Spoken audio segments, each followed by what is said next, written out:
And here comes Kurt Busch to deliver the jump man the victory. Kurt Busch will win!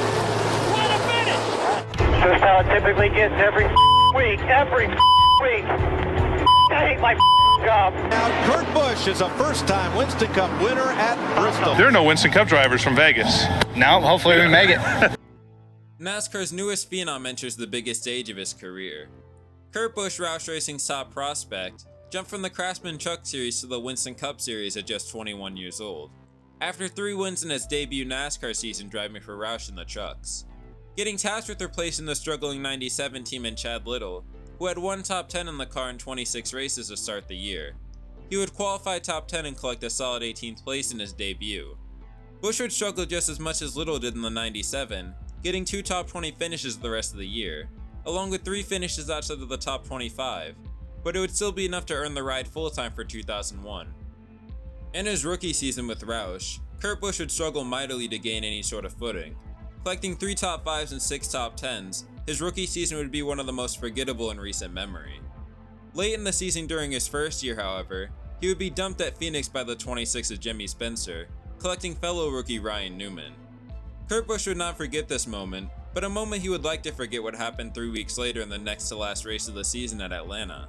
After missing the race entirely, collecting his first and only DNQ in NASCAR, Busch would round out the season 27th in the standings and 2nd in the Rookie of the Year voting behind Kevin Harvick. Knowing he needed to show improvement in 2002, he would do just that and then some. Sitting 11th in points 5 races into the season, Kurt Busch was in the best position of his career so far to win his first Cup Series race, with 80 to go at Bristol. The only issue is he was being ran down quickly by the second place car Jimmy Spencer. Spencer, in the complete opposite scenario as Busch, was looking to capture one more win in the Cup Series. Hoping to enter victory lane for the first time since Talladega in 1994, this race also happens to be his best chance. Unfortunately, when Spencer got to Busch, Phoenix from 5 months earlier was still on his mind. Gotta let him go, gotta fall in behind him, try to pass him back down here somewhere. Clear. Come back under him sometime, but just let him go right now. Whoa, he hit him. Go. Busch got under him and muscled Jimmy Spencer. You don't see that often. Dale Earnhardt, Ernie Irvan, Elliott Sadler, Rusty Wallace, and now Kurt Busch is a first-time Winston Cup winner at Bristol. Kurt Busch's sophomore season would be a steady improvement over his rookie season. Besting his top 5 and top 10 totals by the halfway point, he left Pocono sitting top 5 in points after a runner-up finish, and his 3rd top 10 in a row. Just 239 points back of the points leader, hoping to gain ground at the Brickyard 400. Oh, he's mad at somebody. Yes, he is. He's angry at somebody. Think he's got his weapon? Oh, no, it's his hat.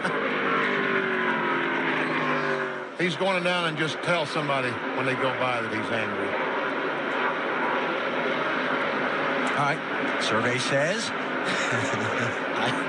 Easy racing with there. We're here, and it's a red car. Jimmy Spencer? Yeah. That would be what, the 3rd or 4th time this year that they've tangled? Just been having troubles with turn 3 this weekend. In qualifying, we spun, and that put us in a bad position. Back there with the decrepit old has-beens, I guess. It's just been a tough way. I mean, when he calls out what he's going to do and then actually goes out there and does it, I mean, I guess he's a never-was is really the term that we need to bring up today. And you can see the car was slowing up in front of you. I don't think Kurt's going to let that one go over too easy. This race set off a stretch of 3 finishes 40th or worse, dropping him from 5th in the points to 11th, effectively ending his championship run.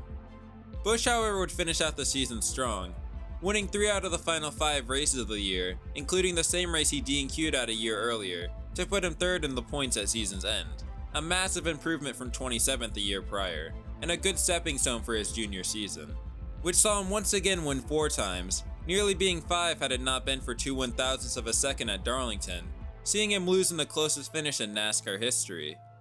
Busch was inconsistent just like the year prior, seeing him this time drop from the top 10 in points to 11th at season's end. The only thing that had been consistent with Kurt Busch in his Cup career was having issues with Jimmy Spencer, and at Michigan he continued this after an on-track feud with Spencer saw him trying to cut down his tire. He would be punched twice after the race in the face, chipping his tooth and leading to his first probation from NASCAR. Spencer would be suspended for the following race, and Kurt Busch's fan approval would drop to the lowest it had ever been. But at least he would end up getting the last laugh. And we'll see what kind of reception he gets in victory lane. It's checkered flag number 4 for 2003. Kurt Busch takes the Sharpie 500 at Bristol. When 2004 rolled around, it marked the beginning of what NASCAR would become over the next 2 decades. Gone was the old season-long Winston points format, in favor of a more exciting 10-race chase, featuring only the top 10 in points after the 26th race of the season at Richmond. Kurt Busch sits 7th in points, down 293, to leader Jimmie Johnson at the end of those 26 races. Having a solid season so far with 2 wins, but not being consistent enough week in and week out to match the top 3. When they got to New Hampshire to start the chase, however, it would be a race down to just 30 points, and he would immediately capitalize on this. As Kurt Busch sees the checkered flag and begins his chase for the Nextel Cup with a victory. Winning would immediately jump him from 7th to 1st in the standings, and with 2 5th-place finishes at Dover and the wildcard Talladega, he would sit 2nd in points, until 3 days later when points leader and race winner Dale Jr. would be docked 25 points for cursing in his post-race interview. What does it mean to win here, not only once, but to win here 5 times? Well, it don't mean shit right now. Daddy's done won here 10 times, so... Putting him back in the points lead by 13 points. Over the next 3 races, the 97 continued to put together good runs, finishing 6th at Kansas, 4th at Charlotte, and 5th at Martinsville, allowing Busch to grow his points lead to 96 entering Atlanta, with 4 races remaining. But on lap 52, his perfect chase would go up in smoke. But, smoke! The championship leader's in trouble, Dave. Kurt radioed in, I've dropped a cylinder. They said, switch ignition boxes. He said, I already did. Oh, boy, that's all it takes. One race is going to tighten this points championship up like you can't believe now. Oh, man. Like, this is history. I mean, the car can't smoke that bad and fix it, I don't think. He's going to the garage, straight to the garage. Luckily for Busch, 2nd and 3rd in the standings would each have their own issues on the day. 2nd place Jeff Gordon would break a rear end gear in the middle of the race, putting him in the garage and out of contention, while Dale Jr. would make contact with Busch's teammate and rookie Carl Edwards down the backstretch, racing for 3rd with 15 to go. Busch left Atlanta up 59 points to now 2nd place Jimmie Johnson, and after back-to-back top 10s at Phoenix and Darlington, he entered the finale up 18 points on Johnson. 5 drivers would enter Homestead with a chance at the championship. Jimmie Johnson down 18 points to Kurt Busch, Jeff Gordon down 21, Dale Jr. down 72, and Mark Martin down 82. Kurt Busch qualified on pole for the race, and would lead the first 4 laps before getting passed by teammate Greg Biffle. And through the first 90 laps he was doing exactly what he needed to win the championship, never leaving the top 5 and running 2nd. But on lap 94, disaster would strike for him. Kurt Busch. Right front flat, you heard it from the man, Kurt Busch. And he's on the apron of the racetrack, Kurt. Not too fast because you can't control it. Bill? Spotter tells the crew, coming to you just as fast as you can blink your eye. Oh, and he loses the wheel. Wow. Or loses the tire. And he just missed clobbering the end of that wall. That's going to be a caution. That's actually good luck for him. Being just inches away from his championship hopes ending by either hitting the pit barrels or his tire falling off on pit road, he would catch one of the luckiest breaks in history and stay on the lead lap through all of it. Busch would struggle to get through traffic, being stuck in the late teens for the next 100 laps, but thanks to a slew of late race yellows, he was back up to 9th with 34 to go, barely holding on to a 4-point gap over Jeff Gordon. Over the next 10 laps, Busch would pass 2 cars while Gordon was stuck in 4th, increasing his gap to 12. But with 16 to go, Martin Truex Jr. would blow a right rear tire, bunching the field back up. Busch would lose a position on the restart, and so would Gordon, keeping the points the same, but leader Ryan Newman blowing a tire with 3 to go set up a green-white checkered, leaving Kurt Busch 1 restart away from the highest honor in NASCAR. Tony brought him down. Pretty nice. Here they go. Gordon looking for 2nd on Biffle. But Biffle. And Biffle looking for the lead on Tony Stewart. Johnson 3 wide to the outside. How about that move for Biffle? Hung on to it and took the lead at the same time. And Kurt Busch making sure they all don't end up in a smoking pile. Don't think he can do it. Checkered flag is up. Greg Biffle wins the Ford 400 at the Homestead Miami Speedway. Jimmie Johnson and Jeff Gordon finish 2nd and 3rd. It's not going to be enough. Kurt Busch is the 2004 NASCAR Nextel Cup Series champion. 2005 marked the last season Kurt Busch would race at Roush, going out with his own kind of bang. And Kurt Busch takes the checkered flag at Pocono. Just a week and a half after his second win of the season at Pocono, it was announced that Busch would be departing from Roush for the Penske number 2 in 2007. But Busch wanted out sooner than that, and to do so it would require Roush allowing him to break his contract and leave at season's end. Eventually Roush would agree to let him out of his contract. Busch would capture his last win for Roush at the Chase cutoff race, and in his title defense during the chase, he failed to make it past the top 8 in points through race 8 at Texas. On the Friday night before Phoenix, Kurt Busch's Roush career would come to a close. Getting pulled over and taken into custody for suspicion of driving under the influence of alcohol, later being dropped to just reckless driving. Following his release, Jack Roush would say, "I don't plan to take any action myself. I'm not looking down the road with Kurt, based on the fact that he has his release and he'll be doing something else. He'll be under new management and new oversight next year, and I'll just stand aside and watch and see how that works out for him." A few hours later it was announced that Busch would be suspended by the team for the remaining 2 races, with the team president saying, "We're officially retiring as Kurt Busch apologists, effective today." Busch wouldn't take long to get accustomed to his new team, winning in his 5th race for them at Bristol. But that would be one of the few highlights in a disappointing debut season, which saw him fail to make the chase for the first time, finishing 16th in the final standings, while posting both lows in top 5s and top 10 since his rookie season. He would return the next season with a dominant car in the 2007 Daytona 500, trying to win the race in his 6th try. Yet after leading 95 laps, the second best car in Tony Stewart would get loose directly in front of Busch, who slightly hit him in the corner panel, spinning him out and collecting both of them, ending each of their days. Things were looking up for the 2-team 11 races into the season, sitting 7th in points, but a run-in with an unlikely enemy would start a mid-season spiral. Starting third, driver of the number 2 Miller Lite Dodge from Las Vegas, Nevada, Kurt Busch. Boy, Kurt Busch in that 2 got such a run through the middle of 3 and 4. He's going to take second spot away from Burton. Here comes his brother Kyle to the inside. And almost wrecked him. I told you. There he goes. I told you. Oh my gosh. Checkers are wreckers. That boy's got a lot of talent. If only he can harness it on a weekly basis. How'd you like to be the referee in that family? Yeah, I was waiting for the day, and we got together. I was making a clean move on the 31, and then I got a car on my inside when I'm on the bottom lane. And so I was waiting for the day when we got together. We did, and we were racing for $1 million. That was a bummer to have my little brother pull that move on me, and maybe I should have given an inch instead of taking an inch from him. But hey, that's what the All-Star race is all about. I just hate I got a wrecked race car, and so does he. You will talk to him. Yeah, I'm sure we'll talk to each other. It's just tough to have this scenario happen out on the track, but inevitably it was going to happen. So we'll see what he has to say about it, and we'll see what we can do to discuss it. But right now, I'm not eating any Kellogg's anytime soon. After crashing and losing out at a chance for $1 million thanks to his brother, the next 6 weeks would be an abysmal stretch, starting out by wrecking late in the Coca-Cola 600, finishing 32nd, while getting into another altercation the next week at Dover.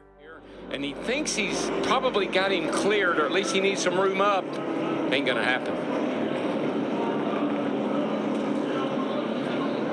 So we as we watched this, we almost knew that was going to be the result. And then Kurt Busch comes in as they're looking at the damage to Stewart's car. Kurt comes up to offer his opinion. And guess what? They got the 2 car parked For the day.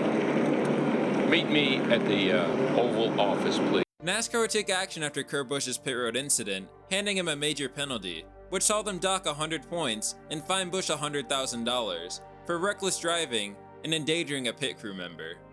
Busch dropped from 9th to 17th in the points after the penalty, and with 3 finishes of 20th or worse over the next 4 races, his chase hopes looked bleak for the 2nd year in a row. But over the next 9 races, Busch would save his season, with 2 wins and no finish worse than 11th, leading to his first chase with Penske. Yet after all that, a 25th place run at New Hampshire, and a late race crash while having a good day at Dover in the first 2 races of the chase, would stop his championship run, ending with a 7th place points finish. Back again in the 500 with another chance at winning, he would push his teammate to the win instead, giving Roger Penske his first 500 win and Ryan Newman his first 500 win. This would end up being Busch's last top 10 until the June Pocono race, and his last top 5 until his reign win 17 races after at New Hampshire Motor Speedway. During this stretch, he'd fall to as low as 24th in the standings, before eventually rounding out the season 18th in points, and having his worst year since 2001. Knowing a bounce-back year was needed, he'd return to victory lane 4 races into the season at Atlanta. But unknowingly to anyone else at the time, 2009 would be the first of a 4-year stretch that would nearly bring an end to Kurt Busch's career. We're proud of ourselves for that run. That was excellent. Yeah, our day's about shot now. You just do your best here. You're going to be fine, okay? There's no way we can compete. All that we're doing is hanging on to a track position that was given to us. It's the most frustrating thing in the world to think that you think that we're better than what we are. If you didn't blow yourself up, we'd be a lot better. I'll tell you that right now. I'm watching this thing, okay? You made a change. It didn't work. Instead of saying, okay, let's go back with it, all we hear is a bunch of stuff on the radio. So let's get serious here, okay? You understand? Oh, 10-4, dude. 10-4. Roger, we don't make any good adjustments during the race. If we started 39th, we'd be 3 laps down running about 35th. Do you understand that? Okay, I'm the car owner, Greg. You listen to me, okay? Yeah, this is great. If you have a problem, you call me, let me know, but I don't need all the crap on the radio. Enough of it. Also in the middle of 2009, he would form a rivalry with 3-time defending champion Jimmie Johnson. There's an 83 car, it's just Jimmy was there. Oh, more contact, more paint rubbing, and Jeff Gordon dives to the bottom to try to avoid it all. That looked like a comeback to me. The 48, we got run into at Sonoma, we got run into again. Starting to lose faith in his ability to be a 3-time champion on the track. Busch would qualify for the chase and end up as the 4th driver in the standings, the highest ranked car that wasn't driving for Hendrick Motorsports, while capturing his 2nd win of the year late in the season at Texas, thanks to his brother running out of gas with 2 to go. In 2010, he would find victory lane just 2 times, coming early in the season at Atlanta and again at Charlotte in the Coca-Cola 600, while also continuing to spiral. This is for position. Oh, and Busch taps the wall. Just got the fence pretty hard. Fucked it all up. Not like it was any good anyway. That's what Andy was talking about. The 48 was right on the 2. Looks like he might have got into him a little hard and turned him. Yeah, he was trying to help him pass this 33 car, Clint Boyer, but yeah, that went bad there. It's a hard lick at 180 miles an hour. What happened? Got wrecked on the straightaway.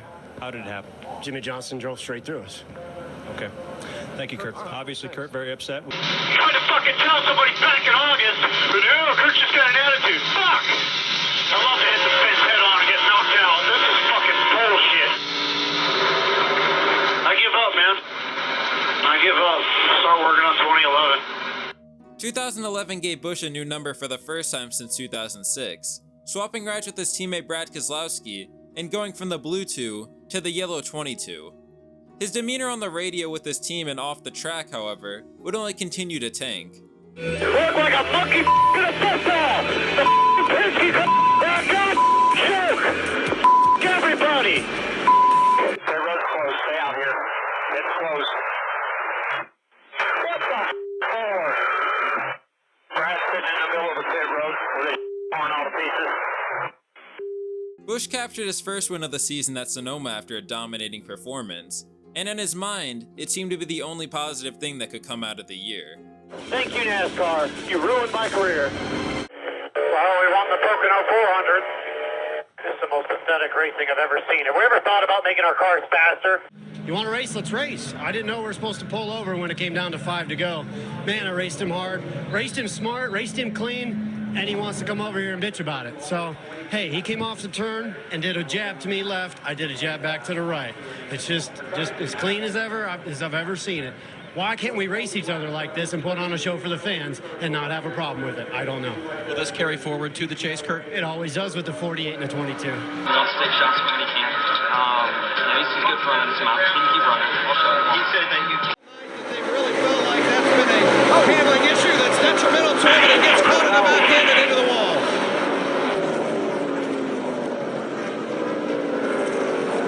Trouble turn number 2.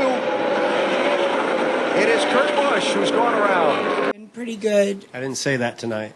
You did? Did not. Okay, I'll pull the transcript. Pull your Twitter. Pull your Twitter. It's not on Twitter. Okay, Facebook. It's not on Facebook. All right. You said we're in his head. Absolutely. It was on TV. Okay. Okay. Night. Thanks for your patience, and we'll see you in Chicago. Thank you, Jim. Thank you. Thank you. Thank you. Thanks for being patient. Thank you. Busch made the chase again, winning the third race at Dover, and what would end up being his last win with Penske, after a meltdown in the finale at Homestead, going on a verbal tirade against an ESPN cameraman after losing a transmission just a few laps into the race and missing the top 10 in points.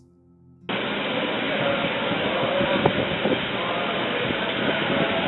can't we take this shit?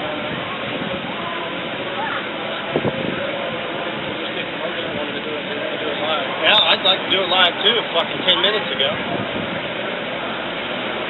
Hey, never mind. Yeah. Thank you. NASCAR fined Busch $50,000 for his actions, forcing Penske Racing to issue an apology.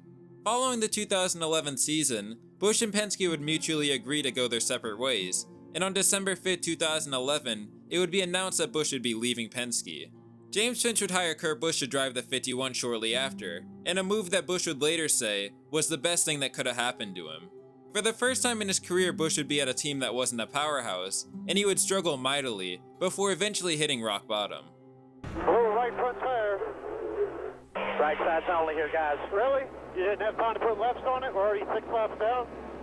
All right, everybody, kick your feet up, grab a drink with an umbrella in.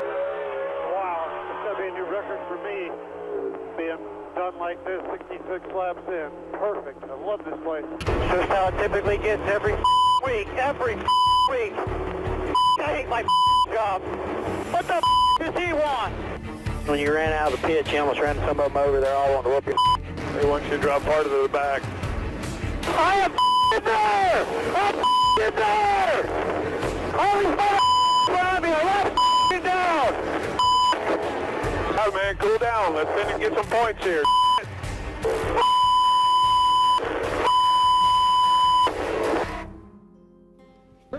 Did it impact you, how you raced, Justin? The fact that you're on probation after that, he said he was racing you. It refrains me from not beating the out of you right now because you asked me stupid questions. But since I'm on probation, I suppose that's improper to say as well. If you could talk about racing things, we could talk about racing things, Bob. It's racing. It is not racing. You're in this just to start stuff. You know, that's all you're out here for. During his stint with James Finch, his best run would be a third at Sonoma, after leading a few laps and running in the top 3 all race long. On September 24, 2012, it was announced that Busch would drive the number 78 for Furniture Row Racing for 2013, replacing Regan Smith. Talladega would be his last race for James Finch, being parked by NASCAR after they tried to assist him following a crash, but he kept on driving away when asked not to. The following week he began driving for Furniture Row Racing, and in his first start for them Busch finished 21st. Backing it up with a 25th place finish the following week at Kansas, Busch later rebounded with 3 consecutive top 10 finishes at Texas, Phoenix, and Homestead to end the season. Kurt would miss the chase for the first time since 2008 and finished an abysmal 25th in the standings, but things were on the up and up for 2013.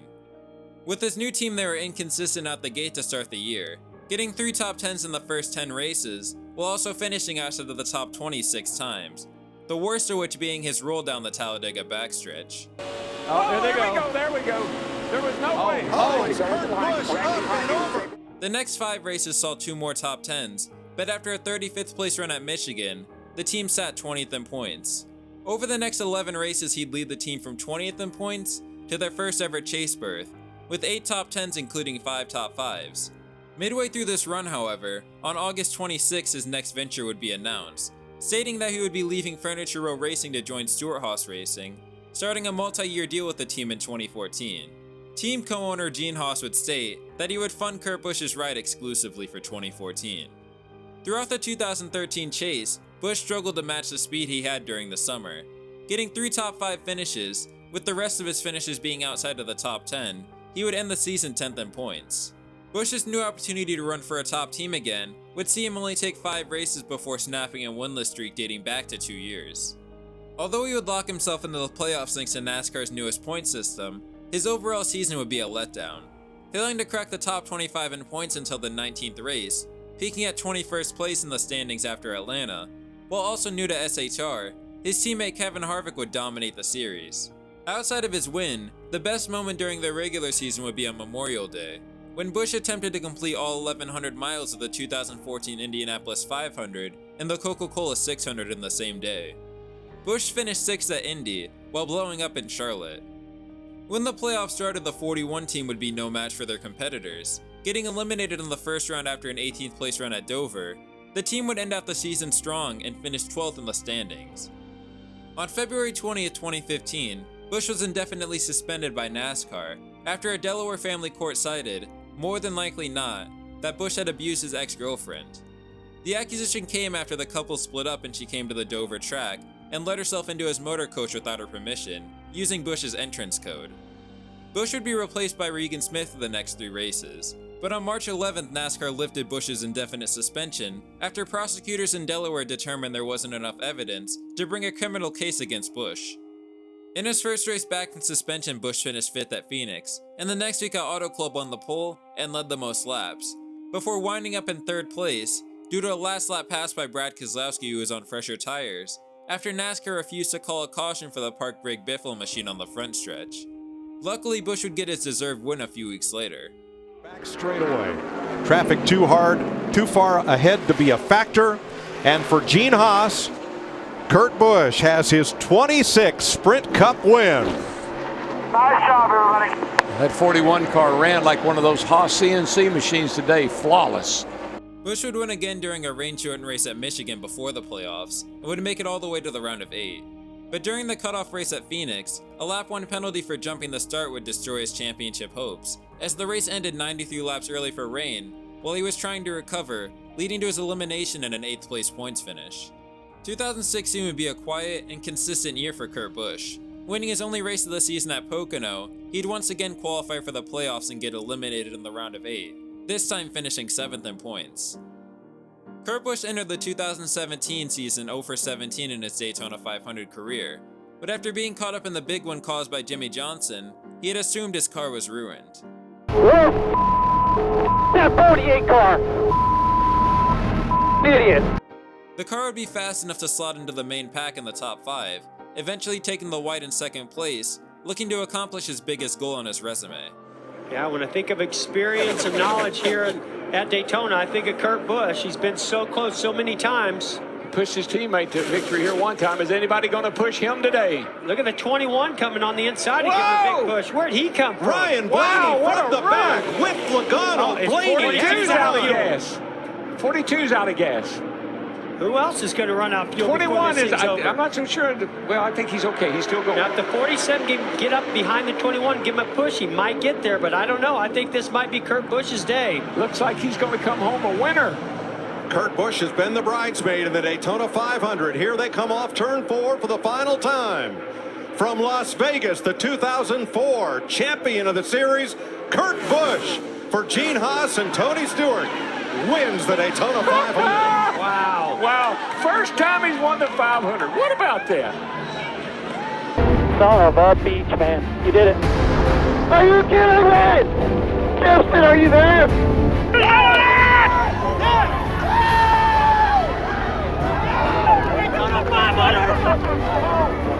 We did it, baby! Did we just do that?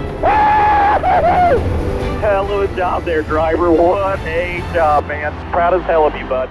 Unfortunately, after this, he'd have his worst season at Stewart-Haas during their first season with Ford, struggling throughout the rest of the year and finishing a 14th place in the standings with 6 top 5s, 14 top 10s, and 7 DNFs.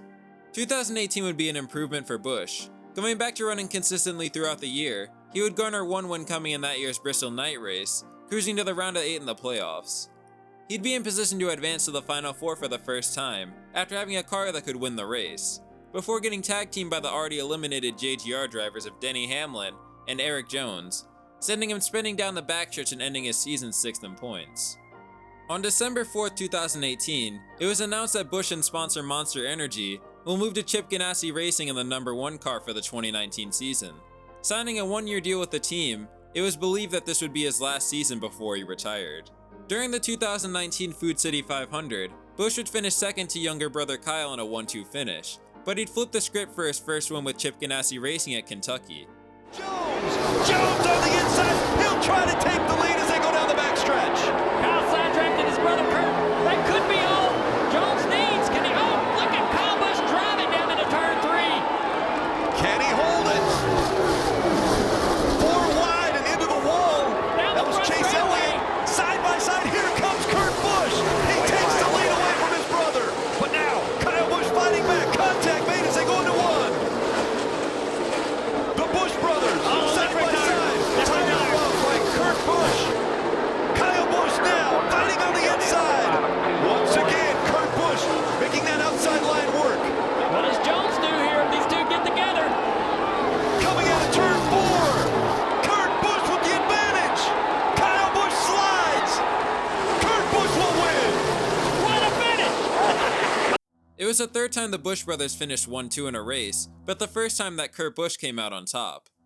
Although he made the playoffs, Busch was eliminated in the round of 16 after a 20th place run at the Roval.